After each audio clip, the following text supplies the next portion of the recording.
ഈ വാർത്താ പകലിലെ പ്രധാന റിപ്പോർട്ടുകളുമായി വാർത്താമഴ ആരംഭിക്കുന്നു. ഞാൻ എസ് വിജയകുമാർ. ആലപ്പുഴ ചേർത്തലയിലെ തിരോധാന കേസുകളിൽ നിർണായകമായ തെളിവെടുപ്പ്. പ്രതി സെബാസ്റ്റ്യനെ ചേർത്തല പള്ളിപ്പുറത്തെ വീട്ടിലെത്തിച്ചാണ് തെളിവെടുപ്പ് നടത്തുന്നത്. 5 പോലീസ് വാഹനങ്ങളുടെ അകമ്പടിയിലാണ് പ്രതിയെ അവിടേക്ക് കൊണ്ടുവന്നത്. വീട്ടിലെ ഗ്രാനൈറ്റ് പൊളിച്ചും കുളം വറ്റിച്ചും ഇന്ന് പരിശോധന നടത്തും. അവിടെ നിന്നുള്ള ഏറ്റവും പുതിയ ദൃശ്യങ്ങളാണ് പ്രേക്ഷകർ കാണുന്നത്. അശ്വിൻ പാലാഴി പള്ളിപ്പുറത്തെ വീട്ടിൽ നിന്ന്, സെബാസ്റ്റ്യന്റെ വീട്ടിൽ നിന്ന് വിശദാംശങ്ങളുമായി ചേരുന്നു. അശ്വിൻ, ഇന്ന് വളരെ ക്രൂഷ്യൽ നടപടികളാണ് പോലീസിന്റെ ഭാഗത്തുനിന്നുണ്ടാകുന്നത്. മണ്ണിനടിയിൽ എന്തൊക്കെ കുഴിച്ചിട്ടിട്ടുണ്ട്, അല്ലെങ്കിൽ കുളത്തിലേക്ക് എന്തൊക്കെ അയാൾ വലിച്ചെറിഞ്ഞിട്ടുണ്ട് എന്നൊന്നും നമുക്കറിയില്ല. ആകെ ദുരൂഹമാണ് ഈ പ്രതിയുടെ നീക്കങ്ങളും അയാളുടെ പ്രകൃതവും അയാളുടെ മറുപടികളും ഒക്കെ. പോലീസിന്റെ തുടർ നടപടികൾ എന്തൊക്കെയാണ്, എന്തൊക്കെ വിവരങ്ങളാണ് ഈ ഘട്ടത്തിൽ നമുക്ക് ലഭ്യമാകുന്നത് അശ്വിൻ?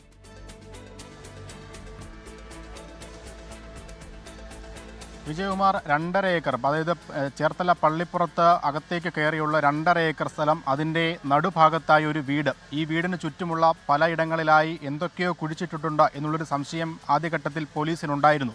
അങ്ങനെയാണ് ഈ ജയനമ്മ തിരോധാന കേസുമായി ബന്ധപ്പെട്ട് ഇയാളെ പിടിയിലാകുന്നതും അതിനുശേഷം ഈ വീട്ടിൻ്റെ പരിസരത്ത് പരിശോധന നടത്തുന്നതും. അന്ന് ഇവിടെ നിന്ന് കണ്ടെത്തിയത് മനുഷ്യൻ്റെ അസ്ഥികൂടത്തിൻ്റെ ചില ഭാഗങ്ങൾ മാത്രമാണ്. അതിൽ താടിയലും കാലിൻ്റെ ചില ഭാഗങ്ങളും ഒക്കെ മാത്രമാണ് ഉണ്ടായിരുന്നത്. അതിൽ തലയോട്ടിയോ ഇടുപ്പല്ലോ ഒന്നും ഉണ്ടായിരുന്നില്ല. അത് മനുഷ്യ ശരീരമാണ്, അതിൻ്റെ അസ്ഥികൂടമാണ് എന്ന് സ്ഥിരീകരിക്കാനാവുന്ന ഒന്നും ഉണ്ടായിരുന്നില്ല.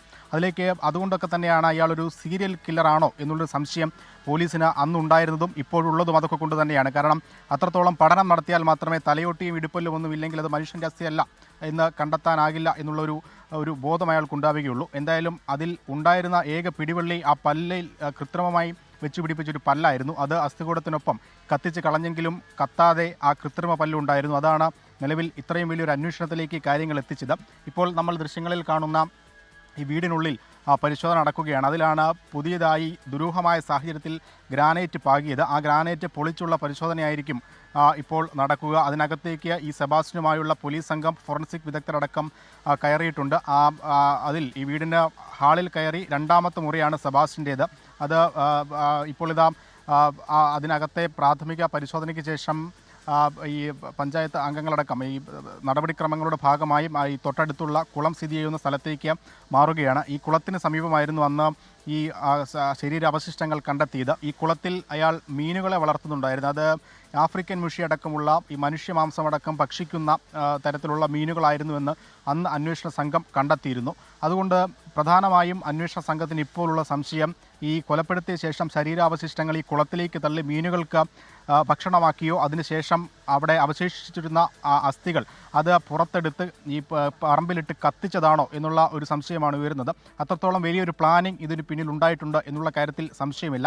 നിലവിൽ ആ ദുരൂഹമായ ആദ്യഘട്ടത്തിൽ അസ്ഥികൾ കണ്ടെത്തിയ ഈ കുളങ്ങൾ 2 എണ്ണം സ്ഥിതി ചെയ്യുന്ന സ്ഥലത്ത് എക്സ്കവേറ്റർ ഉപയോഗിച്ച് അവിടെ മണ്ണ് മാറ്റുന്നുണ്ട്. ഒപ്പം കാട് പിടിച്ച് കിടക്കുന്ന സ്ഥലങ്ങൾ വെട്ടി മാറ്റുന്നുണ്ട്. കാട് അവിടെ വലിയ പരിശോധന തന്നെയാണ് നടക്കുന്നത്. അവിടെ ഏതെങ്കിലും തരത്തിൽ ഇത്തരത്തിൽ അസ്ഥികൾ കണ്ടെത്താനായാൽ അത് ഈ കേസുമായി ബന്ധപ്പെട്ട നിർണായകമായൊരു ഭാഗമാകും എന്നുള്ള കാര്യത്തിൽ സംശയമില്ല. ഇപ്പോൾ 2 സംഘങ്ങളായാണ് ഈ അന്വേഷണം, ഈ തെരച്ചിൽ നടക്കുന്നത്. ഒന്ന് ഈ കുളത്തിന് സമീപം, മറ്റൊരു സംഘം സെബാസ്റ്റ്യനുമായി ഈ വീടിനകത്തുണ്ട്. ഈ കാര്യങ്ങളെല്ലാം വിശദമായി അവർക്ക് വിശദീകരിച്ചു കൊടുക്കാൻ, ഇതിൻ്റെ ഏകദേശം ഭൂപ്രകൃതി മനസ്സിലാക്കാൻ ഈ സ്ഥലത്തെ പഞ്ചായത്ത് അംഗം കൂടി ഈ അന്വേഷണ സംഘത്തിനൊപ്പം നിലവിൽ ചേർന്നിട്ടുണ്ട്. എന്തായാലും ഏറ്റവും പ്രധാനപ്പെട്ട 3 പോയിന്റുകൾ, അത് 2 കുളങ്ങളും ഒപ്പം സെബാസ്റ്റ്യൻ്റെ ബെഡ്റൂമുമാണ്. ഇതിനകത്ത് എവിടെയെങ്കിലും എന്തെങ്കിലും ഉണ്ടോ എന്നുള്ളതാണ് ഏറ്റവും നിർണായകമായ കാര്യം. ആ പരിശോധന ഇപ്പോൾ തുടങ്ങിയിരിക്കുന്നു. എന്തായാലും ഈ കുളം വറ്റിക്കുകയും അതുപോലെ ഈ ഗ്രാനൈറ്റ് പാകിയ ആ വീടിന്റെ തറ അത് പൊളിച്ചു മാറ്റുകയും ചെയ്യണമല്ലോ. ആ 2 പരിശോധനയും ഇന്ന് തന്നെ നടക്കും എന്നാണോ നമ്മൾ കരുതേണ്ടത്? ചില കൂടുതൽ സാങ്കേതിക സൗകര്യങ്ങളൊക്കെ അവിടെ കൊണ്ടുവന്നിട്ടുണ്ട്. ചില റഡാറുകളൊക്കെ ഈ പരിശോധനയ്ക്ക് പോലീസ് അവിടെ എത്തിച്ചു എന്നുള്ള വിവരം കൂടി ഉണ്ടല്ലോ. ഇതൊക്കെ ഇന്നു മുതൽ അങ്ങോട്ട് തുടങ്ങാൻ പോവുകയാണ് എന്നാണോ കരുതേണ്ടത്?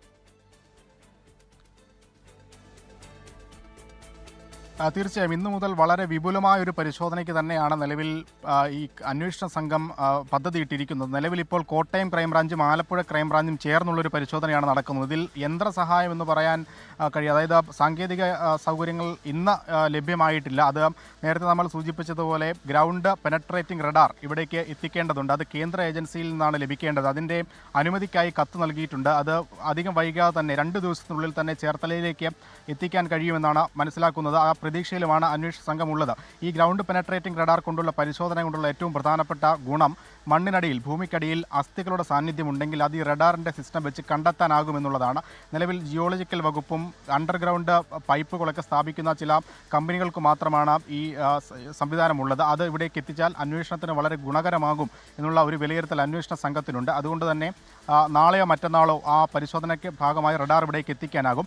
നിലവിൽ ഇന്ന് നടക്കുന്നത് ഈ കഴിഞ്ഞ ദിവസം അസ്ഥി കണ്ടെത്തിയ അതിന് ചുറ്റുമുള്ള പ്രദേശങ്ങളൊപ്പം ഈ 2.5 ഏക്കർ വരുന്ന സ്ഥലങ്ങളിൽ ദുരൂഹമായ ചില ഇടങ്ങൾ അത് സെബാസ്റ്റ്യൻ്റെ കൂടി സഹകരണത്തോടു കൂടി മാത്രമേ അത് നടത്താനാവൂ. ആ ഭാഗങ്ങൾ എക്സ്കവേറ്റർ ഉപയോഗിച്ച് കുഴിച്ചു നോക്കും. അവിടെ അസ്ഥികളുടെ സാന്നിധ്യമുണ്ടോ എന്നുള്ളത് അറിയാനാകും. ഒപ്പം ഈ 2 കുളങ്ങളുണ്ട്. അത് കുളങ്ങൾ വറ്റിക്കുന്നതിലൂടെ നമ്മൾ നേരത്തെ സൂചിപ്പിച്ച അന്വേഷണ സംഘത്തിന് കൂടിയുള്ളൊരു സംശയം ആ കുളത്തിൽ ശരീരാവശിഷ്ടങ്ങൾ നിക്ഷേപിച്ചിട്ടുണ്ടോ എന്ന് കണ്ടെത്താനാകും. നിലവിൽ നമ്മൾ ആദ്യം സൂചിപ്പിച്ചതുപോലെ 2017 ഈ കേസിൻ്റെ അന്വേഷണവുമായി ഈ കുളത്തിലേക്ക് അന്നത്തെ അന്വേഷണ സംഘം എത്തിയതാണ്. അന്ന് അവിടേക്ക് അന്വേഷണ സംഘത്തിന് അടുക്കാൻ കഴിയാത്ത തരത്തിൽ ചില വൃത്തികെട്ട പ്രവർത്തികൾ ഈ പ്രതിയുടെ ഭാഗത്തുനിന്നുണ്ടായി. അത് സെപ്റ്റിക് ടാങ്ക് മാലിന്യവും കോഴി വേസ്റ്റുമെല്ലാം ഈ സമീപ പ്രദേശങ്ങളിലും പറമ്പിലാകെയും വിതറി അവിടേക്ക് ദുർഗന്ധം കൊണ്ട് അടുക്കാൻ കഴിയാത്തൊരവസ്ഥ അന്ന് ഈ പ്രതി സെബാസ്റ്റ്യൻ സൃഷ്ടിച്ചിരുന്നു.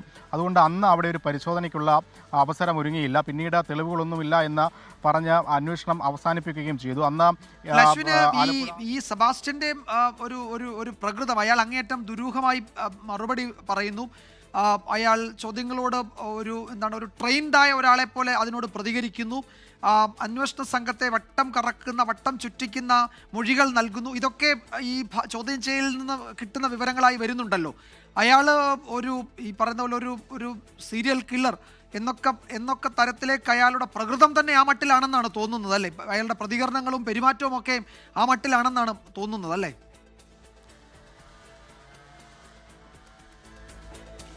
തീർച്ചയായും വിജയകുമാർ, നമ്മൾ ഈ അന്വേഷണ സംഘത്തിലെ ഉദ്യോഗസ്ഥരുമൊക്കെ സംസാരിക്കുമ്പോൾ ഈ കസ്റ്റഡിയിൽ വളരെ കുറച്ച് ദിവസം 7 ദിവസം മാത്രമാണ് കസ്റ്റഡിയിൽ ഇയാളെ കിട്ടിയിട്ടുള്ളത്. ഈ 7 ദിവസവും നടത്തിയ ചോദ്യം ചെയ്യലിൽ ഒരു വാക്ക് ഇയാൾ മിണ്ടിയിട്ടില്ല എന്നുള്ളതാണ് പ്രധാനപ്പെട്ട കാര്യം. ഈ അന്വേഷണ സംഘത്തിൻ്റെ ഏറ്റവും വലിയ വെല്ലുവിളിയും അതുതന്നെയാണ്. ഇയാൾ ഒരു ഷുഗർ പേഷ്യൻ്റാണ്. അതുകൊണ്ട് തന്നെ ഈ കാലിൽ നിലവിൽ ചെറിയൊരു മുറിവുണ്ടായിട്ടുണ്ട്. അത് എല്ലാ ദിവസവും രാവിലെ അത് ഡ്രസ്സ് ചെയ്യേണ്ടതുണ്ട്. അതിന് രാവിലെ ആശുപത്രിയിൽ കൊണ്ടുപോകുന്നു. കൃത്യം 9 മണിയാകുമ്പോൾ സെബാസ്റ്റ്യൻ പ്രഭാത ഭക്ഷണം ആവശ്യപ്പെടും. ഉച്ചയ്ക്ക് 1 മണിയാകുമ്പോൾ ഉച്ചഭക്ഷണം ആവശ്യപ്പെടും. വൈകുന്നേരം 7 മണിയോടുകൂടി വൈകുന്നേരത്തെ ഭക്ഷണം വേണമെന്ന് ആവശ്യപ്പെടും. ഇതെല്ലാം കൃത്യമായി എത്തിച്ച് നൽകുന്നുണ്ട്. ഷുഗർ പേഷ്യൻ്റ് കൂടി ആയതുകൊണ്ട് 1 ഇഞ്ച് അങ്ങോട്ടോ ഇങ്ങോട്ടോ ഭക്ഷണം നൽകുന്നത് സമയം മാറ്റാനാവില്ല. അത് പോലീസിന് അന്വേഷണ സംഘത്തിന് വെല്ലുവിളിയാണ്. അതുകൊണ്ട് നിലവിലിപ്പോൾ ഈ ഭക്ഷണം കഴിപ്പും ഈ ചികിത്സയും അല്ലാതെ മറ്റൊന്നും ഈ കസ്റ്റഡിയിൽ ഇരുന്നുള്ള കാലയളവിൽ ഇയാളുടെ ഭാഗത്ത് നിന്ന് അനുകൂലമായി ഉണ്ടാകുന്നില്ല എന്നുള്ള വലിയൊരു വെല്ലുവിളി ഈ അന്വേഷണ സംഘം നേരിടുന്നുണ്ട്. നിലവിൽ കോട്ടയം ക്രൈംബ്രാഞ്ചിൻ്റെ കസ്റ്റഡിയിലാണ് ഉള്ളത്. അതുകൊണ്ട് തന്നെ ഈ ചോദ്യം ചെയ്യലിലൊന്നും കാര്യമായ ഒരു നിർണായക വഴിത്തിരിവും ഉണ്ടായിട്ടില്ല. അതുകൊണ്ട് തന്നെയാണ് രണ്ടും കൽപ്പിച്ച് ഈ വീടിൻ്റെ പരിസരങ്ങൾ RDOയുടെ അനുമതിയോടെ കോടതിയുടെ അനുമതിയോടെ തുറന്ന് കുഴിച്ചൊക്കെ പരിശോധിക്കാമെന്നുള്ളൊരു തീരുമാനത്തിലേക്ക് അന്വേഷണ സംഘം എത്തിയത്. ഇപ്പോൾ ഈ വീടിനുള്ളിൽ സെബാസ്റ്റ്യനുണ്ട്. സെബാസ്റ്റ്യനൊപ്പം അന്വേഷണ സംഘത്തിലെ മുതിർന്ന ഉദ്യോഗസ്ഥരുണ്ട്. അശ്വിൻ പാലാഴിയാണ് വിവരങ്ങൾ നൽകിയത്. പള്ളിപ്പുറത്തെ വീട്ടിൽ സെബാസ്റ്റ്യനെ എത്തിച്ച് പരിശോധന നടത്തുകയാണ്. അയാളെ വീട്ടിലേക്ക് കൊണ്ടുപോയിട്ടുണ്ട്. നേരത്തെ ഒരു അന്വേഷണ ഉദ്യോഗസ്ഥർ നമ്മളുടെ വാർത്താ സംഘത്തോട് പറഞ്ഞത് ഇയാൾ അവിശ്വസനീയമായ ആത്മവിശ്വാസമാണ് പ്രകടിപ്പിക്കുന്നത് ചോദ്യം ചെയ്യലിൽ എന്നതാണ്. അത് പോലീസിനെ വട്ടം കറക്കാനും കുഴക്കാനും തെറ്റിദ്ധരിപ്പിക്കാനും ഒക്കെയുള്ള നീക്കം എന്ന നിലയിൽ തന്നെയാണ് അന്വേഷണ സംഘവും ക്രൈംബ്രാഞ്ചും ഒക്കെ വിലയിരുത്തുന്നത്. പക്ഷേ അയാളിൽ നിന്ന് വിവരങ്ങൾ ശേഖരിക്കുക അത്ര എളുപ്പമല്ല. തെളിവുകൾ ശേഖരിക്കുക എന്നത് അത്ര എളുപ്പമല്ല. അതിന് മറ്റ് സംവിധാനങ്ങൾ, ശാസ്ത്രീയ മാർഗങ്ങളൊക്കെ തേടേണ്ടി വരും, സ്വീകരിക്കേണ്ടി വരും എന്ന് അന്വേഷണ സംഘത്തിന് നല്ല ബോധ്യവുമുണ്ട് ഈ കുറഞ്ഞ ദിവസങ്ങൾക്കുള്ളിൽ തന്നെ. തിരോധാന കേസിലെ പ്രതി സെബാസ്റ്റ്യന്റെ വീട്ടിൽ നിന്ന് കണ്ടെത്തിയ അസ്ഥിഭാഗങ്ങൾ സ്ത്രീയുടേത് എന്ന് സ്ഥിരീകരിച്ചിട്ടുണ്ട്. അസ്ഥിഭാഗങ്ങൾക്ക് വർഷങ്ങളുടെ പഴക്കമുണ്ട് എന്നാണ് പോലീസിന്റെ പ്രാഥമിക നിഗമനം. സെബാസ്റ്റ്യന്റെ വീട്ടിൽ നടത്തിയ പരിശോധനയിൽ സിം കാർഡുകളും അന്വേഷണ സംഘത്തിന് ലഭിച്ചിട്ടുണ്ട്. കോട്ടയത്ത് നിന്ന് കാണാതായ ജൈനമ്മ കൊലക്കേസിനെ കുറിച്ചുള്ള അന്വേഷണത്തിലാണ് നിർണായക വിവരങ്ങൾ ക്രൈംബ്രാഞ്ചിന് ലഭിച്ചത്. സെബാസ്റ്റ്യന്റെ വീട്ടിൽ നേരത്തെ നടത്തിയ പരിശോധനയിൽ കണ്ടെത്തിയ അസ്ഥിഭാഗങ്ങൾ സ്ത്രീയുടേതാണെന്നാണ് കണ്ടെത്തൽ.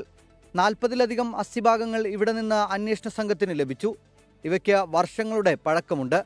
അസ്ഥിഭാഗങ്ങൾ കത്തിച്ച നിലയിലാണ്. ഇവയുടെ ശാസ്ത്രീയ പരിശോധന ആരംഭിച്ചിട്ടുണ്ട്. അസ്ഥികൾ കൂടാതെ 2 സിം കാർഡുകൾ കൂടി ക്രൈംബ്രാഞ്ചിന് ലഭിച്ചു. പ്രതി സെബാസ്റ്റ്യൻ നിരന്തരം ഫോണുകളും സിം കാർഡുകളും മാറ്റാറുണ്ടായിരുന്നു എന്നാണ് കണ്ടെത്തൽ. ഇതിലൂടെ തെളിവുകൾ നശിപ്പിക്കാനും ഇയാൾക്ക് കഴിഞ്ഞു. ചോദ്യം ചെയ്യലിനോട് സെബാസ്റ്റ്യൻ സഹകരിക്കുന്നില്ല. ചേർത്തല പള്ളിപ്പുറത്തെ വീട് കേന്ദ്രീകരിച്ചാണ് സെബാസ്റ്റ്യൻ കുറ്റകൃത്യങ്ങൾ നടത്തിയത് എന്ന നിഗമനത്തിലാണ് ക്രൈംബ്രാഞ്ച്. റാഫി കരീം, 24 കോട്ടയം. ഇന്നത്തെ മറ്റു ചില പ്രധാന റിപ്പോർട്ടുകളിലേക്ക് കൂടി വാർത്താമഴ കടക്കുകയാണ്. സിനിമാ കോൺക്ലേവിലെ വിവാദ പരാമർശത്തിൽ അടൂർ ഗോപാലകൃഷ്ണനെതിരെ പരാതി. SC/ST വിഭാഗങ്ങളെ അപമാനിക്കുന്നതാണ് പരാമർശമെന്ന് ചൂണ്ടിക്കാട്ടി സാമൂഹ്യ പ്രവർത്തകൻ ദിനു വെയിലാണ് തിരുവനന്തപുരം മ്യൂസിയം പോലീസിൽ പരാതി നൽകിയത്. അടൂർ ഗോപാലകൃഷ്ണനെ അനുകൂലിച്ചും പ്രതികൂലിച്ചും ചലച്ചിത്ര പ്രവർത്തകർ ഇന്ന് രംഗത്തെത്തി. ഒരു വിഭാഗത്തെ അധിക്ഷേപിക്കുകയായിരുന്നു അടൂർ ഗോപാലകൃഷ്ണൻ എന്നാണ് പരാതിക്കാരനായി ദിനു വെയിലിന്റെ പ്രതികരണം. അഴിമതി നടത്തിയെങ്കിൽ തെളിവ് കൊണ്ടുവരണം എന്നാണ് ആവശ്യം. ഇവിടെ കേവലം പരിശീലനം കൊടുക്കുക എന്ന് പറഞ്ഞതിനെയല്ല ഞാൻ പ്രശ്നവൽക്കരിച്ചിട്ടുള്ളത്. മറിച്ച് SC/ST ഉള്ള ഒരു വിഭാഗത്തിന് പണം കൊടുക്കുമ്പോൾ അതുവഴി അഴിമതി ഉണ്ടാക്കാൻ ഒരു വഴിയാണ് സർക്കാർ ഉണ്ടാക്കുന്നത് എന്ന് അടൂർ ഗോപാലകൃഷ്ണൻ പറഞ്ഞെങ്കിൽ അതിനുള്ള തെളിവ് അടൂർ ഗോപാലകൃഷ്ണൻ കൊണ്ടുവരേണ്ടതായിട്ടുണ്ട്. പരാമർശത്തിൽ സിനിമാ മേഖലയിൽ ഭിന്നാഭിപ്രായമാണ്. പരാമർശത്തെ എതിർത്തും അനുകൂലിച്ചും പ്രതികരണങ്ങൾ വന്നു. സ്വാഭാവികമായിട്ട് അടൂർ സാർ മാത്രമല്ല, മലയാള സിനിമ പ്രതിനിധാനം ചെയ്യുന്ന പ്രധാന ചെയറിലിരിക്കുന്ന എല്ലാവരും വിചാരിക്കുന്നത് സ്ത്രീകളും ദളിതരും കുറച്ച് താഴെയാണ് എന്നാണ്. അത് വളരെ അൺഫോർച്ചുനേറ്റ് ആണ്. പക്ഷേ ലീവ് ഇറ്റ് അറ്റ് ദാറ്റ്. എല്ലാം അതിനുള്ള മറുപടി മന്ത്രി തക്കതായ സമയത്ത് തന്നെ കൊടുത്തിട്ടുണ്ടല്ലോ. സാറ് അങ്ങനെ പറയാൻ പാടില്ലായിരുന്നു എന്നുള്ളതാണ്. അത് സാറ് തെറ്റിദ്ധരിച്ചിട്ടാണോ, അതിനെക്കുറിച്ച് വ്യക്തമായിട്ട് മനസ്സിലാക്കാതെയാണോ പറഞ്ഞതെന്ന് എനിക്കറിയില്ല. സിനിമ കണ്ടിട്ട് അഭിപ്രായം പറയണമായിരുന്നുവെന്ന് KSFDC ഫണ്ട് ഉപയോഗിച്ച് സിനിമ സംവിധാനം ചെയ്ത ശ്രുതി ശരണ്യം പറഞ്ഞു.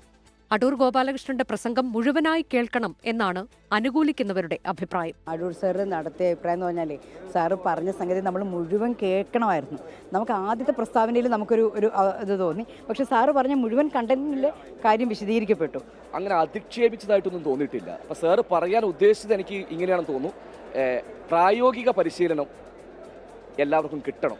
ആ പ്രായോഗിക പരിശീലനം കിട്ടിയാൽ മാത്രമേ ഒരു നല്ല സിനിമകൾ ഉണ്ടാക്കാൻ സാധിക്കുകയുള്ളൂ.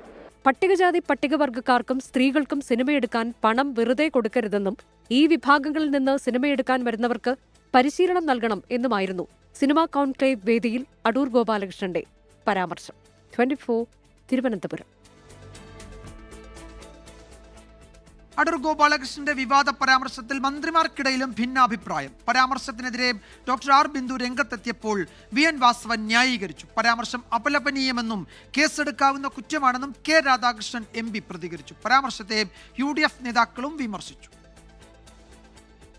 വിശ്വചലച്ചിത്ര വേദികളിൽ വിഹരിച്ചിട്ട് കാര്യമില്ല, ഹൃദയവികാസമുണ്ടാകണമെന്നായിരുന്നു അടൂർ ഗോപാലകൃഷ്ണന്റെ പരാമർശത്തിൽ ഉന്നത വിദ്യാഭ്യാസ മന്ത്രി ഡോക്ടർ ആർ ബിന്ദുവിന്റെ ഫേസ്ബുക്ക് പ്രതികരണം. പരാമർശത്തോടുള്ള വിയോജിപ്പ് ഇന്നും മന്ത്രി ആവർത്തിച്ചു. ഈ ക്യാമറയുടെ നോട്ടം എന്ന് പറയുന്നത് മെയിൽ ഗെയ്സ് ആണ്, പുരുഷ നോട്ടമാണ്. എല്ലാ കാലത്തും ഇതുവരെ അങ്ങനെ ആയിരുന്നു. അതുകൊണ്ട് ചില ബദൽ നോട്ടങ്ങളൊക്കെ അവിടെ ഉണ്ടാവേണ്ടതുണ്ട്. എന്നാൽ അടൂർ ഗോപാലകൃഷ്ണനെ മന്ത്രി VN വാസവൻ ന്യായീകരിച്ചു. സമാപന സമ്മേളനത്തിൽ ഇങ്ങനൊരു പരാമർശം നടത്തിയതായി കണ്ടു. ആദരണീയനായ അടൂർ ഗോപാലകൃഷ്ണൻ മറ്റേതെങ്കിലും ദുരുദ്ദേശത്തോടു കൂടി പറഞ്ഞതായി ഞാൻ കണക്കാക്കുന്നില്ല. പരാമർശത്തിൽ ഇന്നലെ തന്നെ താൻ മറുപടി പറഞ്ഞതാണെന്ന് സിനിമാ സാംസ്കാരിക മന്ത്രി സജി ചെറിയാന്റെ പ്രതികരണം. വിവാദമാക്കേണ്ടെന്ന് മന്ത്രി V ശിവൻകുട്ടിയും പറഞ്ഞു. അതേസമയം പരാമർശത്തിനെതിരെ CPIM കേന്ദ്ര കമ്മിറ്റി അംഗവും ലോക്സഭാംഗവുമായ K രാധാകൃഷ്ണൻ രംഗത്തെത്തി. പഴയ ഫ്യൂഡൽ വ്യവസ്ഥകളെ പുനഃസ്ഥാപിക്കാൻ വേണ്ടിയുള്ള വലിയ പരിശ്രമമാണ് നടക്കുന്നത്. അവരുടെ കുന്തമുനയ്ക്ക് മൂർച്ച കൂട്ടിക്കൊടുക്കുന്ന ഒരു സമീപനമാണ് അടൂർ ഗോപാലകൃഷ്ണനെ പോലെയുള്ള പ്രശസ്തരായിട്ടുള്ള സംവിധായകർ ചെയ്തുകൊണ്ടിരിക്കുന്നത്. അടൂർ ഗോപാലകൃഷ്ണനെ വിമർശിച്ച് UDF നേതാക്കൾ.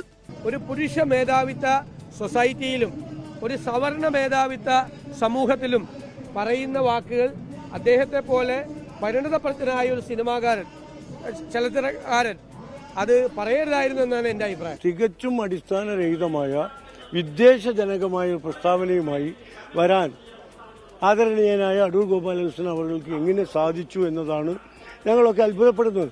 പരാമർശം ദൗർഭാഗ്യകരമെന്ന് കോൺഗ്രസ് നേതാവ് K മുരളീധരനും പ്രതികരിച്ചു. News desk 24. അതേസമയം സിനിമാ കോൺക്ലേവിൽ നടത്തിയ പരാമർശത്തിൽ ഉറച്ചു നിൽക്കുകയാണ് സംവിധായകൻ അടൂർ ഗോപാലകൃഷ്ണൻ. സർക്കാർ ഫണ്ട് ഉപയോഗിച്ച് നിർമ്മിക്കുന്ന എല്ലാ സിനിമകൾക്കും പരിശീലനം വേണമെന്ന് അടൂർ ഗോപാലകൃഷ്ണൻ ആവർത്തിച്ചു. പലരുടെയും സിനിമകൾ സംവിധാനം ചെയ്തത് ക്യാമറാന്മാരാണ് എന്നും അടൂർ ഗോപാലകൃഷ്ണൻ പറഞ്ഞു. മാധ്യമ വ്യാഖ്യാനങ്ങൾക്ക് താൻ ഉത്തരവാദിയല്ല എന്നുമാണ് അദ്ദേഹത്തിന്റെ വിശദീകരണം. ഗവൺമെൻറ് ഫൈനാൻസ് ചെയ്യുന്ന സിനിമയെന്ന് പറഞ്ഞു കഴിഞ്ഞാൽ അതിന് സാമൂഹിക പ്രസക്തി വേണം, അതിന് സൗന്ദര്യശാസ്ത്രപരമായിട്ടും സാങ്കേതികമായിട്ടൊക്കെ മികവുള്ളതായിരിക്കണം. ഇതൊക്കെ വളരെ പ്രധാനപ്പെട്ട കാര്യങ്ങളാണ്. അതെങ്ങനെ ഉണ്ടാവും? അത് പണം എടുക്കുന്ന ആളിന് ഇതിനെപ്പറ്റി ധാരണ ഉണ്ടെങ്കിൽ മാത്രമേ ഉണ്ടാവുള്ളൂ. എങ്ങനെ ഇതിനെപ്പറ്റിയുള്ള സാങ്കേതികമായ പരിജ്ഞാനം കൊടുത്തിട്ട് അവരെ എംപവർ ചെയ്യണമെന്നാണ് പറഞ്ഞത്. അതിൽ കൂടുതൽ പോസിറ്റീവായിട്ട് ഇതിനെപ്പറ്റി പറയാൻ പറ്റുകയില്ല. അല്ല, ഞാൻ മനസ്സിലാക്കിയത് അവർ പടം എടുത്ത ആളുകൾ ഇവിടെ വന്ന് എന്നോടൊക്കെ സംസാരിച്ചിട്ടുണ്ട്. അവരുടെ പടങ്ങൾ ഞാൻ കണ്ടിട്ടുണ്ട്. അതുകൊണ്ട് പലപ്പോഴും അവർക്ക് ഇങ്ങനെ ഒരു ഓറിയൻറ്റേഷൻ കിട്ടാത്തതിൻ്റെ കുറവ് അതിൽ കാണാനുണ്ട്. അതുകൊണ്ടാണ് പറഞ്ഞത്. മുൻപരിചയം ഇല്ലാത്തവർ അവർക്ക് വേണ്ടിയിട്ട് നിർബന്ധമായിട്ട് ഈ ഒരു 2-3 ആഴ്ചത്തേക്ക് ഓറിയൻറ്റേഷൻ കൊടുക്കണം. അപ്പോൾ അവർ എക്യൂപ്ഡ് ആവും. അത് അത്രയും പോസിറ്റീവായൊരു കാര്യം പറഞ്ഞതിനെ അങ്ങനെ നെഗറ്റീവ് ആക്കി എടുക്കുന്നത്. അടൂർ ഗോപാലകൃഷ്ണന് മറുപടിയുമായി ഗായിക പുഷ്പവതിയും രംഗത്തെത്തി. സർക്കാർ ക്ഷണിച്ചിട്ടാണ് കോൺക്ലേവിൽ പങ്കെടുത്തത്. ദളിത് സമൂഹത്തിൽ നിന്ന് ജനിച്ചു വളർന്ന താൻ ആത്മസഹോദരങ്ങൾക്ക് വേണ്ടിയാണ് അഭിപ്രായം പറഞ്ഞത് എന്നും പുഷ്പവതി 24നോട് പറഞ്ഞു. ഞാൻ സിനിമാ പിന്നണി ഗായികയാണ് വർഷങ്ങളായിട്ട്. 2001 മുതൽ പിന്നണി ഗാന രംഗത്തുണ്ട്. അതുകൂടാതെ സംഗീത നാടക അക്കാദമിയുടെ വൈസ് ചെയർമാനാണ്. ഞാൻ ഒരു ദളിത് സമൂഹത്തിൽ നിന്ന് ജനിച്ചു വളർന്നു വന്നിട്ടുള്ള ഒരു വ്യക്തിയാണെന്നുള്ള നിലയ്ക്ക് എനിക്ക് എൻ്റെ ആത്മസഹോദരങ്ങളോടുള്ള കടപ്പാടുണ്ട്, ഉത്തരവാദിത്തമുണ്ട്.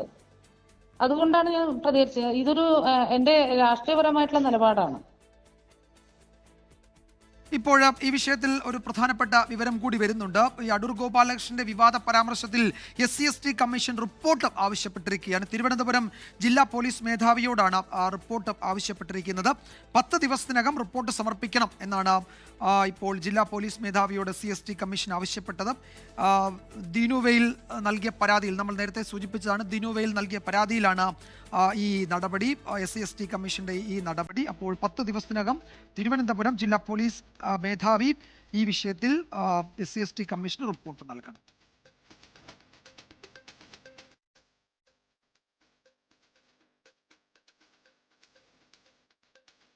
കോൺക്ലേവിന് പിന്നാലെ സിനിമാ നയം വേഗത്തിൽ രൂപീകരിക്കാൻ സർക്കാർ നീക്കങ്ങൾ തുടങ്ങി. 3 മാസത്തിനുള്ളിൽ നയം രൂപീകരിക്കും എന്നാണ് മന്ത്രിയുടെ അവകാശവാദം. കോൺക്ലേവിൽ തൃപ്തിയുണ്ട് എന്നും സിനിമാ സംഘടനകളും നിലപാടെടുത്തു. പോരാട്ടം ഇനിയും തുടരുമെന്ന് WCCയും വ്യക്തമാക്കി. സിനിമാ കോൺക്ലേവിൽ ഉയർന്നു വന്ന നിർദ്ദേശങ്ങൾ വളരെ വേഗത്തിൽ ക്രോഡീകരിക്കാൻ സാംസ്കാരിക വകുപ്പ് നിർദ്ദേശം നൽകി. ജനുവരിക്ക് മുൻപ് സിനിമാ നയം രൂപീകരിക്കാനാണ് നീക്കം. സിനിമാ നയത്തിനുള്ള അഭിപ്രായങ്ങൾ പൊതുജനങ്ങൾക്ക് വെബ്സൈറ്റ് വഴി അറിയിക്കാമെന്ന് മന്ത്രി സജി ചെറിയാൻ 24നോട് പറഞ്ഞു. എല്ലാം കൂടി ഒരു പരമാവധി 3 മാസം കൊണ്ട് ക്യാബിനറ്റിന്റെ മുമ്പിലേക്ക് ഈ നയം എത്തിക്കാൻ കഴിയും. അത് കഴിഞ്ഞുള്ള നിയമസഭയിലേക്ക് ഈ നയം അംഗീകാരത്തിന് വേണ്ടി സമർപ്പിക്കാൻ കഴിയുമെന്നുള്ളതാണ് ഞാൻ പ്രതീക്ഷിക്കുന്നത്. തുറന്ന സംവാദങ്ങൾ പ്രശ്നപരിഹാരത്തിന് വഴിവെക്കുമെന്ന് സംവിധായക അഞ്ജലി മേനോൻ. ഏറ്റവും ഇമ്പോർട്ടൻ്റ് ഇത്തരത്തിലിരുന്നിട്ടുള്ള ഒരു ഓപ്പൺ ഡിസ്കഷനാണ്. അതാണ് ഇവിടെ ആവശ്യമുള്ളത്. WCCയുടെ പോരാട്ടം തുടരുമെന്ന് ദീദി ദാമോദരൻ 24നോട്. ഈ യാത്രയിൽ പല നിന്നുപോയ നിമിഷങ്ങളും നമ്മൾക്ക് ഉണ്ടായിട്ടുണ്ട്. അതുപോലൊരു നിമിഷമായിട്ടാണ് ഇത് കാണുന്നത് എന്ന് വിചാരിച്ച് നമ്മൾ ഈ പോരാട്ടം അവസാനിപ്പിക്കുന്നില്ല. ഇതിൻ്റെ അറ്റം കാണേണ്ടതുണ്ട്. എത്രയും വേഗം സിനിമാ നയത്തിനുള്ള ശ്രമങ്ങൾ ആരംഭിക്കുമെന്ന് KSFDC ചെയർമാൻ K മധു പറഞ്ഞു. 3 മാസത്തിനകം അത് ഒരു രൂപരേഖയാക്കി നയമാക്കാനുള്ള ശ്രമത്തിലാണ്. സിനിമാ നയത്തിന്റെ കരട് രൂപീകരിച്ച ശേഷം പ്രധാന സംഘടനകളുമായി വീണ്ടും ചർച്ച നടത്തും. 24 തിരുവനന്തപുരം. സംസ്ഥാനത്ത് കാലവർഷം കുറെ കൂടി ശക്തമാകുമെന്നതാണ് ഏറ്റവും ഒടുവിൽ വരുന്ന കാലാവസ്ഥാ മുന്നറിയിപ്പുകൾ വ്യക്തമാക്കുന്നത്. ഇന്നും നാളെയും 14 ജില്ലകളിലും മഴ മുന്നറിയിപ്പുണ്ട്. മധ്യ കേരളത്തിൽ പ്രത്യേകിച്ച് മലയോര മേഖലകളിലാണ് മഴ കുറെ കൂടി ശക്തമാകാൻ സാധ്യത. പത്തനംതിട്ട, ആലപ്പുഴ, കോട്ടയം, എറണാകുളം, ഇടുക്കി, തൃശ്ശൂർ ജില്ലകളിൽ ഇന്ന് ഓറഞ്ച് അലേർട്ടാണ്. എറണാകുളം, ഇടുക്കി, തൃശ്ശൂർ ജില്ലകളിൽ നാളെ റെഡ് അലേർട്ടാണ് എന്ന വിവരം കൂടിയുണ്ട്. എറണാകുളം, ഇടുക്കി, തൃശ്ശൂർ ജില്ലകളിലാണ് നാളെ റെഡ് അലേർട്ട്. ശക്തമായ കാറ്റിൻ്റെ മുന്നറിയിപ്പും ഒക്കെയുണ്ട്. കേരള, കർണാടക തീരങ്ങളിൽ മത്സ്യബന്ധനത്തിന് വിലക്കുണ്ട്. പക്ഷേ ഇന്ന് മഴ മുന്നറിയിപ്പുണ്ടെങ്കിലും പല ജില്ലകളിലും ശക്തമായ വെയിലുണ്ട് എന്ന് പ്രേക്ഷകർ കമന്റ് ബോക്സിൽ പറയുന്നത് നമ്മൾ കാണുന്നുണ്ട്. എന്തായാലും മഴ തുടരും. നാളെ കനത്ത അതിതീവ്ര മഴയ്ക്ക് സാധ്യതയുണ്ട് മധ്യ കേരളത്തിൽ എന്നാണ് ഏറ്റവും ഒടുവിൽ വരുന്ന കാലാവസ്ഥ. ഛത്തീസ്ഗഡിൽ ജയിൽ മോചിതരായ 2 മലയാളി കന്യാസ്ത്രീകൾ ഈ ആഴ്ച അവസാനത്തോടെ കേരളത്തിലെത്തും. ബജ്രംഗ് ദൾ നേതാവ് ജ്യോതി ശർമ്മയ്ക്കും പ്രവർത്തകർക്കുമെതിരെ പെൺകുട്ടികൾ നൽകിയ പരാതിയിൽ പോലീസ് ഇതുവരെ കേസെടുത്തിട്ടില്ല. ദാരിദ്ര്യത്തിൽ നിന്ന് രക്ഷപ്പെടാനാണ് കന്യാസ്ത്രീകളുടെ ജോലി വാഗ്ദാനം സ്വീകരിച്ചത് എന്ന് പെൺകുട്ടിയുടെ കുടുംബം 24നോട് പ്രതികരിച്ചു. 2 ആഴ്ച കൂടുമ്പോൾ സമീപത്തുള്ള പോലീസ് സ്റ്റേഷനിൽ ഹാജരാകണമെന്ന ജാമ്യ ഉപാധിയിലാണ് sister Vandana Francis, sister Preethi Mary എന്നിവർ പുറത്തിറങ്ങിയത്. ഇത് പ്രകാരം 8-ാം തീയതി പോലീസ് സ്റ്റേഷനിൽ ഹാജരാകണം. ഇതിനുശേഷമാകും കേരളത്തിലേക്ക് മടങ്ങുക. ഏതാനും ദിവസം ഇരുവരും വീടുകളിൽ ചെലവഴിക്കും. തുടർന്ന് ഛത്തീസ്ഗഡിലേക്ക് മടങ്ങും. കണ്ണൂർ സ്വദേശിനിയാണ് sister Vandana Francis. Sister Preethi Mary Angamaly സ്വദേശിയും. ഇരുവർക്കും പുതിയ ചുമതലകളോ സ്ഥലം മാറ്റമോ ഉടനുണ്ടാകില്ല. കേസ് അവസാനിപ്പിക്കുന്നതിന് വേണ്ട നിയമ നടപടികൾ തുടരാൻ സിസ്റ്റർ പ്രീതിയും സിസ്റ്റർ വന്ദനയും ഛത്തീസ്ഗഡിൽ തുടരേണ്ടതുണ്ട്. ജാമ്യോപാധികൾ പ്രകാരം കന്യാസ്ത്രീകൾക്ക് രാജ്യത്തിനകത്ത് സഞ്ചരിക്കുന്നതിന് തടസ്സമില്ല. അതേസമയം ബജ്രംഗ് നേതാവ് ജ്യോതി ശർമ്മ, ഏതാനും പ്രവർത്തകർ എന്നിവർക്കെതിരെ യുവതികൾ നൽകിയ പരാതിയിൽ പോലീസ് ഇതുവരെ കേസെടുത്തിട്ടില്ല. ആ 3 പെൺകുട്ടികൾ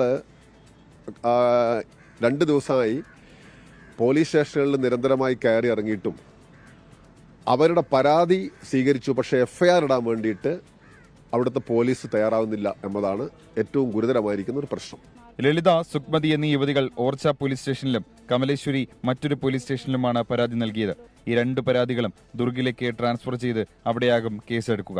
ദാരിദ്ര്യത്തിൽ നിന്ന് രക്ഷപ്പെടാനാണ് കന്യാസ്ത്രീകളുടെ ജോലി വാഗ്ദാനം സ്വീകരിച്ചതെന്ന് പെൺകുട്ടിയുടെ കുടുംബം 24-നോട് പറഞ്ഞു. कमलेश्वरी प्रधान वो चर्च पे आ गया, वो पूरा परिवार उधर आ गया. पूरा परिवार विश्वास करते हैं. कितने साल पहले को विश्वास? 6 साल. 6 साल जी.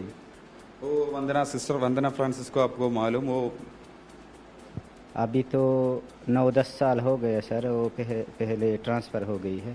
ഛത്തീസ്ഗഡിൽ നിന്നും ജിജീന്ദ്രനൊപ്പം അജീഷ് ജയകുമാർ, 24. കന്യാസ്ത്രീകളുടെ അറസ്റ്റും മോചനവുമായി ബന്ധപ്പെട്ട സംസ്ഥാന BJPയിൽ ഭിന്നത തുടരുന്നു. ക്രൈസ്തവ നയതന്ത്രം പാളിയത് കൂടിയാലോചനകളില്ലാതെ എടുത്തുചാടിയതുകൊണ്ടെന്ന് ഒരു വിഭാഗം കുറ്റപ്പെടുത്തി. ഇക്കാര്യം കെ സുരേന്ദ്രൻ, MD രമേശ് വിഭാഗങ്ങൾ ദേശീയ നേതൃത്വത്തെ അറിയിക്കും. 24 എക്സ്ക്ലൂസീവ്. ഛത്തീസ്ഗഡിലെ കന്യാസ്ത്രീകളുടെ അറസ്റ്റും മോചനവുമായി ബന്ധപ്പെട്ട് BJPയുടെ ക്രൈസ്തവ നയതന്ത്രം പാളിയെന്ന വിമർശനവുമായി സംസ്ഥാന നേതൃത്വത്തിനെതിരെ ഒരു വിഭാഗം രംഗത്ത്. ദേശീയ നേതൃത്വത്തിന്റെ നിർദ്ദേശപ്രകാരം ക്രൈസ്തവ സമൂഹത്തെ അടുപ്പിച്ചു നിർത്താൻ നടത്തിയ ശ്രമങ്ങൾക്ക് വൻ തിരിച്ചടിയുണ്ടായി. നേതൃത്വത്തിന്റെ അവധാനതയില്ലാത്ത എടുത്തുചാട്ടം മൂലം പാർട്ടിയുമായി അടുത്തു നിന്നിരുന്ന നല്ലൊരു വിഭാഗം ക്രൈസ്തവരുടെ വിശ്വാസ്യത നഷ്ടപ്പെട്ടു. കന്യാസ്ത്രീകളുടെ മോചനവുമായി ബന്ധപ്പെട്ട കാര്യങ്ങൾ പാർട്ടിയിൽ കൂടിയാലോചന നടത്തിയില്ല. സംസ്ഥാന അധ്യക്ഷൻ രാജീവ് ചന്ദ്രശേഖർ, 4 ജനറൽ സെക്രട്ടറിമാർ, ഒപ്പം വൈസ് പ്രസിഡന്റ് ഷോൺ ജോർജും മാത്രമാണ് ചർച്ചകളിൽ പങ്കാളികളായത്. വിഷയത്തിൽ RSS എതിരായതോടെ MT രമേശ് അകന്നു. കന്യാസ്ത്രീ വിഷയത്തിൽ ഗ്രൂപ്പിന് അതീതമായി കൈകോർക്കാനാണ് കെ സുരേന്ദ്രന്റെയും MT രമേശിന്റെയും തീരുമാനം. ക്രൈസ്തവ നയതന്ത്രം പാളിയത് കൂടിയാലോചനകൾ നടത്താത്തതിനാലെന്ന് കെ സുരേന്ദ്രൻ, MT രമേശ് വിഭാഗങ്ങൾ ദേശീയ നേതൃത്വത്തെ അറിയിക്കും. RSS, ഹിന്ദു ഐക്യവേദി തുടങ്ങിയ സംഘപരിവാർ സംഘടനകൾ BJP സംസ്ഥാന നേതൃത്വത്തിനെതിരെ നേരത്തെ പരസ്യമായി രംഗത്തു വന്നിരുന്നു. ഈ പശ്ചാത്തലത്തിലാണ് BJPക്കുള്ളിലെ പ്രമുഖ വിഭാഗവും ഔദ്യോഗിക നേതൃത്വത്തിനെതിരെ തിരിയുന്നത്. അലക്സ് റാം മുഹമ്മദ്, 24, തിരുവനന്തപുരം.